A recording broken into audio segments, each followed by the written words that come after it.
दिसंबर जयते खाम की। लहरावे झंडा हो 18 दिसंबर जयते खाम की। 18 दिसंबर जयते खाम के बाबा 18 दिसंबर जयते खाम की। 18 दिसंबर जयते खाम के बाबा 18 दिसंबर जयते खाम के। लहरावे झंडा हो 18 दिसंबर जयते खाम की। लहरावे झंडा हो 18 दिसंबर जयते खाम के।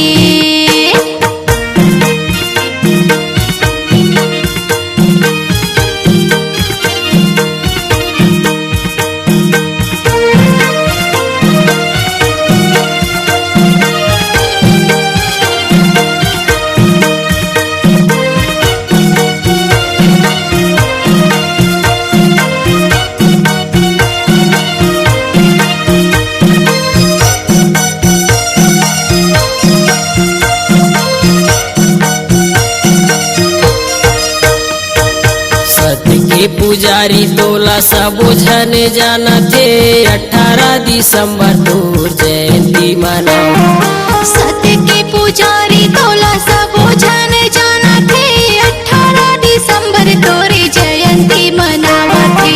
जयंती मनावे बाबा जयंती मनावथे 18 दिसंबर तोर जयंती मनावा। लहरावे झंडा हो 18 दिसंबर जयते खाम की।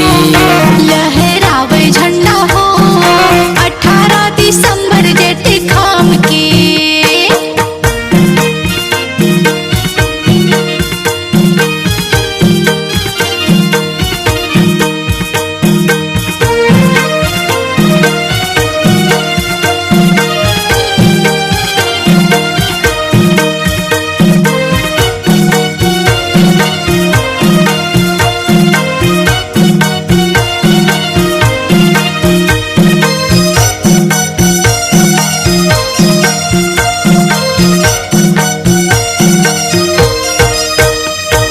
सादा तोरे झंडा बाबा सादा तोर जनेवे हे सादा सादा रंग बाबा सत्य के अंजूर हे। सादा तोरे झंडा बाबा सादा तोर जनेवे हे सादा सादा रंग बाबा सत्य के अंजूर हे। सत्य के अंजूर बाबा सत्य के अंजूर हे सादा सादा रंग तोर सत्य के अंजूर। लहरावे झंडा हो 18 दिसंबर जयते खाम की।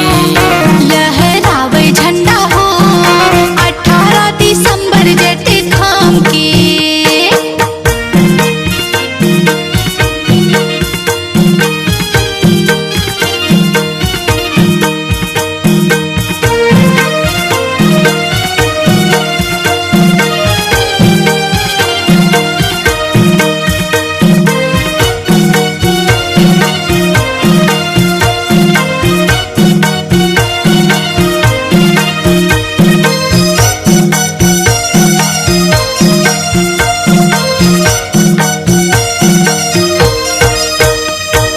सत्य के धजला जयते खाम चढ़ावथे जुर मिल के सब मंगल पंथी गावथे। सत्य की धजाला जयते खाम चढ़ावथे जोर मिल के सब मंगल पंथी गावथे।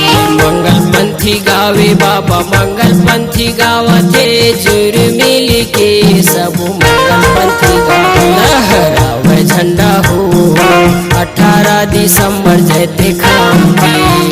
लहरावे झंडा हो 18 दिसंबर जयते खाम के। लहरावे झंडा हो 18 दिसंबर जयते खाम के। लहरावे झंडा हो 18 दिसंबर जयते खाम के। 18 दिसंबर जयते खाम के। 18 दिसंबर जयते खाम के। 18 दिसंबर जयते खाम